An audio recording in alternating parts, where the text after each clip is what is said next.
Welcome everyone to episode 84 of 1 Hour 1 Decision, 1H1D. I am Chris. And I am Tom. And we take 60 minutes and play a random game on Xbox Game Pass and decide, well, we already talked about it, but it's nuke-clee-ur, right? Yeah, like nuclear, not nuke-ular. Correct. Okay.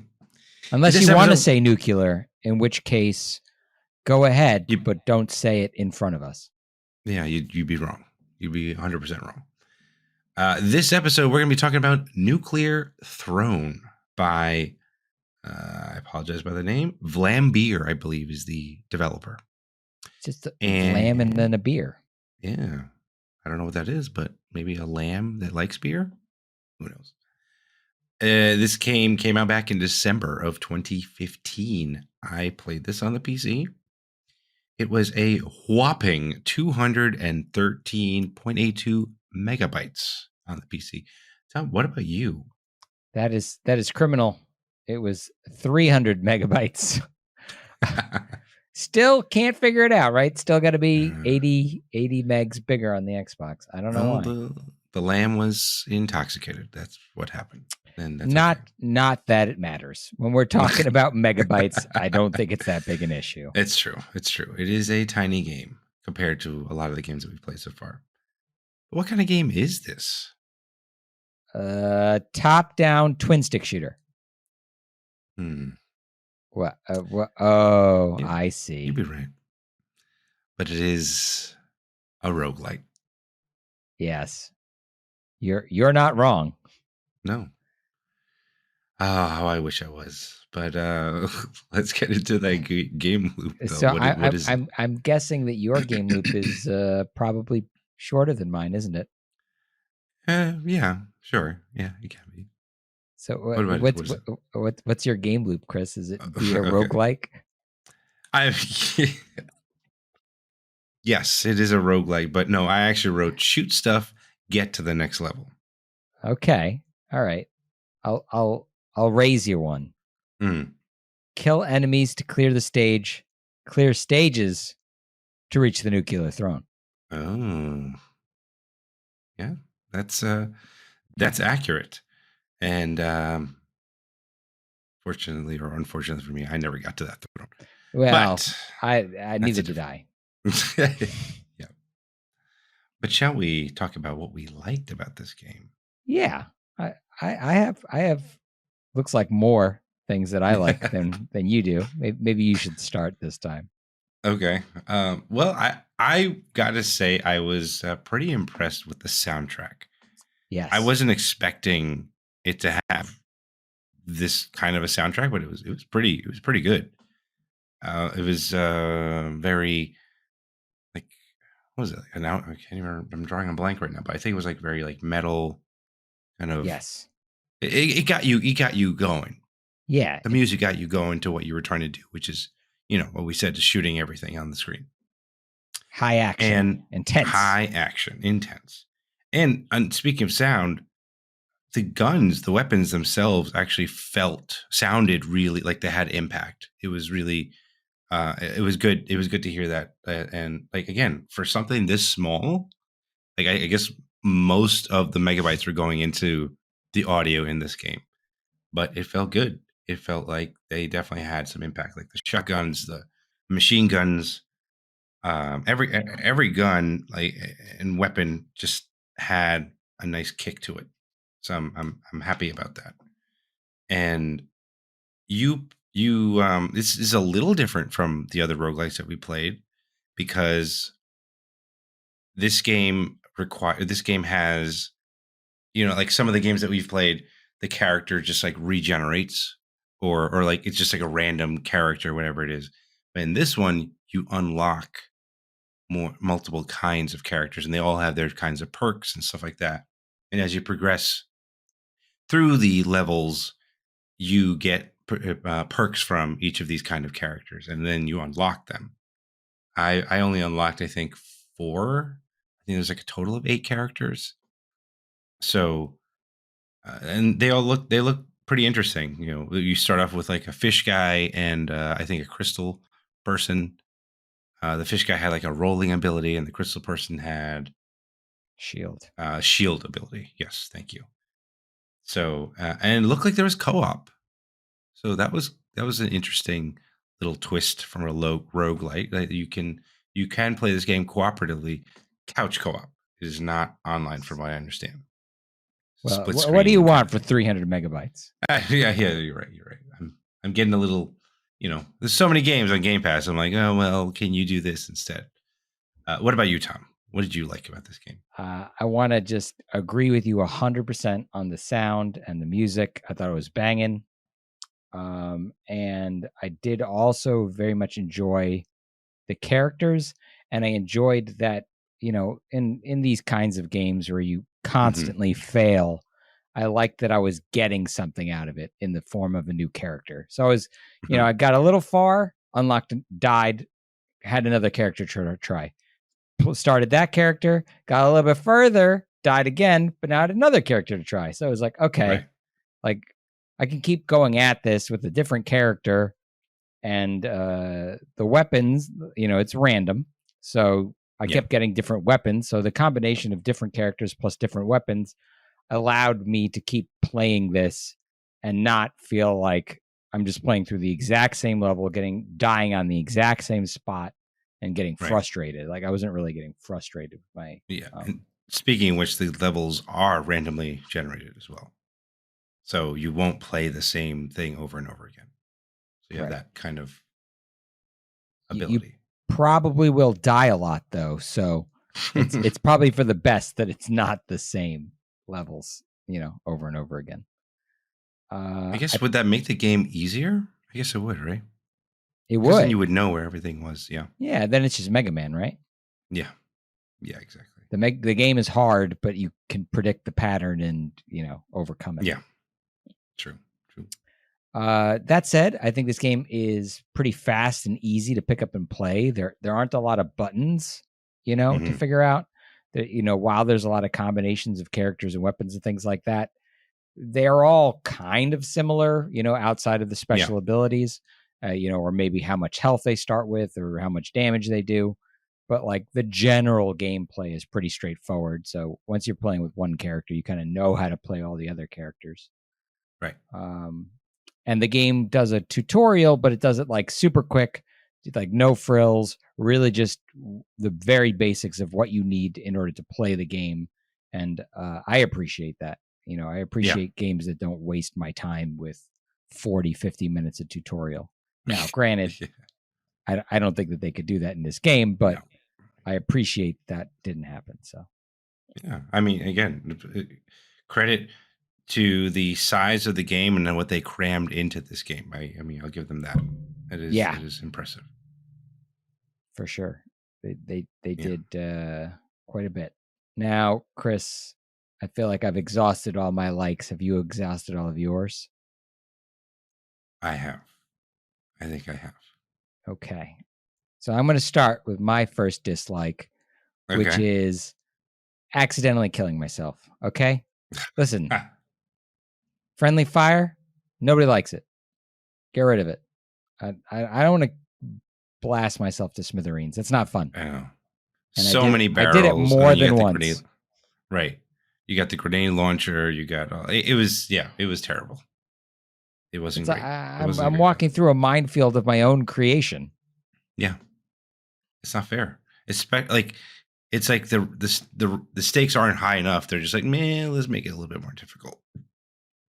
Yeah. So it makes it to the point where like the grenade launcher, I'm like, oh man, in any other game, I love a grenade launcher. I'd used it once and it was like, I'm never using this weapon again. Just throw it out. Drop it immediately. This weapon is a liability. I'm not going to use this. Yeah. I would also point out that we are bound to another roguelike. Yeah, they're inescapable, I think. It's just like, it's just terrible. I put instant demerits, roguelike, instant demerits as one of mine. Yeah. I also like the fact that you wrote that we wish there was a plot. I mean, come on. At least a little bit of a plot. Yeah. I just need something. What's the nuclear throne? Why am I going there? They don't even bother.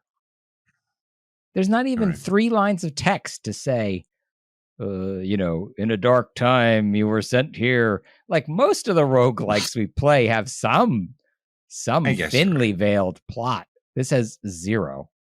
Yeah, but again, they can only fit so much into this game. It's 300 megabytes on the Xbox, Tom. Come on.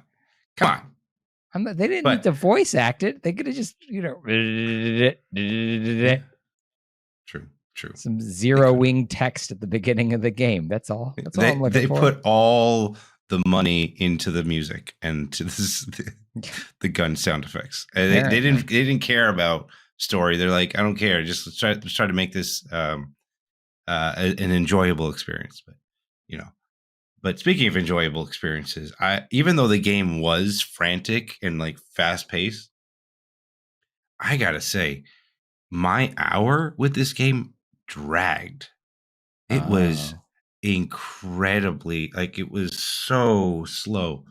I was like, oh man, I would go through a run. I'm like, oh, okay. How much time did I kill there? And I look up, I still got 45 minutes left. I was like, what is going on? And so it was just like each run, I was just getting more and more frustrated. Because again, like to your point, accidentally killing yourself was frustrating. That the weapons don't carry over is frustrating.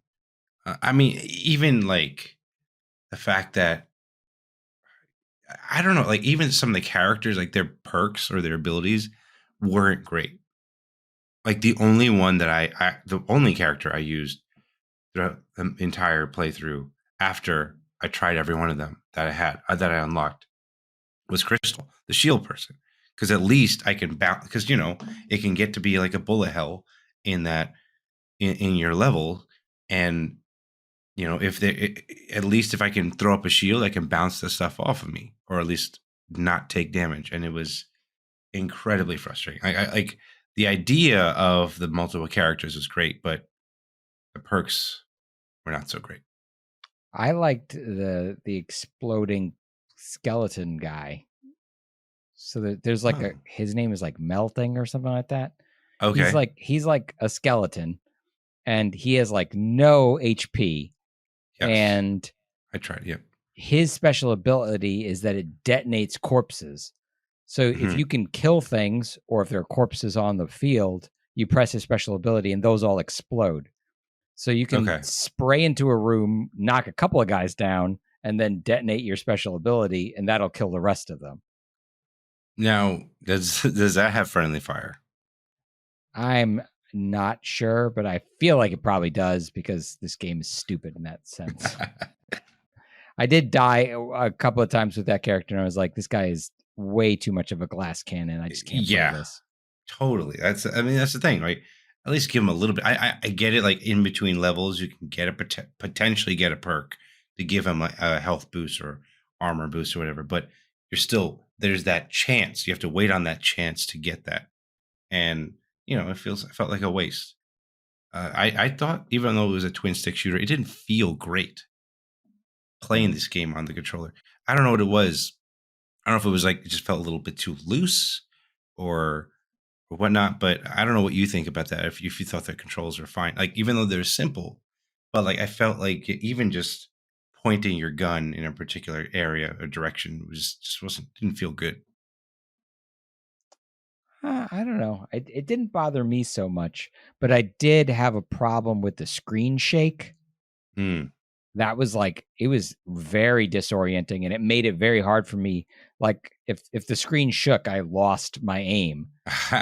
So I went into, the good news is it's in the options. You can turn that off. So once I did that, like the first run, I was like, I hate this. I was like, I hope I can turn this off. I could, and that make things better. So, I mean, maybe you could adjust sensitivity or something like that. If if that was the situation, I'm not sure. Maybe. You can play this with mouse and keyboard, but I think it recommended you to play with joystick. It's twin sticks. It seems like the way to do it here. Yeah. Yeah. And yeah, it just every run, I just felt like I wasn't accomplishing anything. Like you couldn't. There was no checkpoints. Like there was a roguelike that we played a while ago, Neon Abyss, Mm-hmm. where it was just like this, where like you had the ability, like you had to go through runs, but you could save a particular run. It would screw you up with your achievements if you're achievement hunting, but at least you can continue that particular run the next time you play, so you don't feel as like defeated Yeah. going through this. And like that's why I felt like, honestly, I just didn't feel like there was any progress I was getting through. Yeah. The problem really is that the only thing that you unlock is new characters. Right. Like that's the only thing you get to keep. And I really wish there was more there. Yeah, Really anything. for sure. Yeah. Any other thoughts, or you wanted to bring up any more dislikes before we go to other thoughts? I hate running out of ammo. Just Mm, in games in general, and that happened to me a lot. And a lot of the deaths that I experienced felt pretty unfair. Like I was killed by things I couldn't see sometimes, and I'm right. just like, okay, like when I die and I know that it's my fault that I Yeah. died in a game, that's fine. I still don't like it, you know. Yeah. But when I don't understand what happened, or I wasn't prepared for it in any kind of way, it feels cheap, and it feels like them going, "Ha ha, gotcha," and then Right. it's like, "Try again," and it's like, okay, you just wasted 10, 15 minutes of my life. Yeah. Yeah. For sure. That is disappointing. Yeah, and I had that problem too, where I ran out of ammo, and I was like, okay, what do I do now? I couldn't do any. All it just said is every time I click, it's like no ammo, no ammo, no ammo, Yeah, and like at least give me some sort of melee weapon. I know you picked those up too, but I thought that was kind of cheap too, because yeah, their range wasn't great and all that yeah. jazz. So, but yeah, any other thoughts you want to bring up there? I just agree with you in general that these kinds of games disappoint me because your progress doesn't matter. It feels Yeah, pointless, yeah, and that's frustrating. indeed. But you Well, have some valuable information to depart on people. yeah. Well, this game, according to How Long to Beat, if you just do the main story, quote unquote, apparently it'll take you about 16 hours. But get this. Apparently, if you try to 100% this game, it can take up to 197 hours. Doing what? I don't know. Playing the same thing over and over again. Maybe unlocking all the characters, getting all their upgrades. I don't know. But 197 hours. That's ridiculous. Maybe it's the achievements or something. I was like, I can't think of what, like, the game's not keeping track of anything. No, I'm not sure. I sure hope it I'm doesn't not take sure. 197 hours to get to the nuclear throne. Yeah, right. Might be for me. And there are no cloud saves or crossplay with this game as well. I think I mentioned. Not that It it would is. It is. matter. Yeah. Yeah. Yeah, I don't It's have progress. yeah. Also true. So I guess in a way there is saves in the sense that hey, it doesn't matter. You can play anywhere and you'll be in the same place that you were before at the beginning. So, but Tom, we got to find out, is this a game that we want to keep on our console/PC? Is this the throne that we want to climb? But before we get to that, we wanted to let you know about our spectacular sponsor, Winner Winner. Winner Winner is a live arcade claw machine game available on Android and iOS, and it's 100% skill-based. Trust me, if you see me play my games, you know I'm not that great, and I still have won games on my first try. There's hundreds of prizes, even featuring gaming merch from Nintendo. Pick your prize from choices in your particular game, or bank your earnings with tickets to redeem any other prize you want from their wide selection. And for all you lovely people listening or watching our show, you can get bonus tokens on your first app token purchase. Download and create your account, then use the link in the episode's description to enter promo code DALE after you sign in. check it out. It's clawsome. I do love how tiny and fast the game is, you know. Mm-hmm. I think it'd be fun to play in short bursts, especially if I had somebody over, you know, to hang out and play with. So I think I'm going to leave it on my system. But strong asterisk here, right?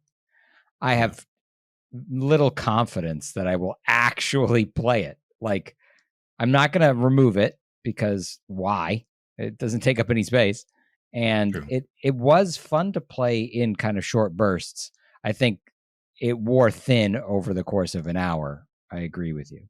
So, but you know, there are a couple of games like this that I have on my Xbox where it's like, this would be fun to play for a couple of rounds with somebody, you know? Yeah, that's fair.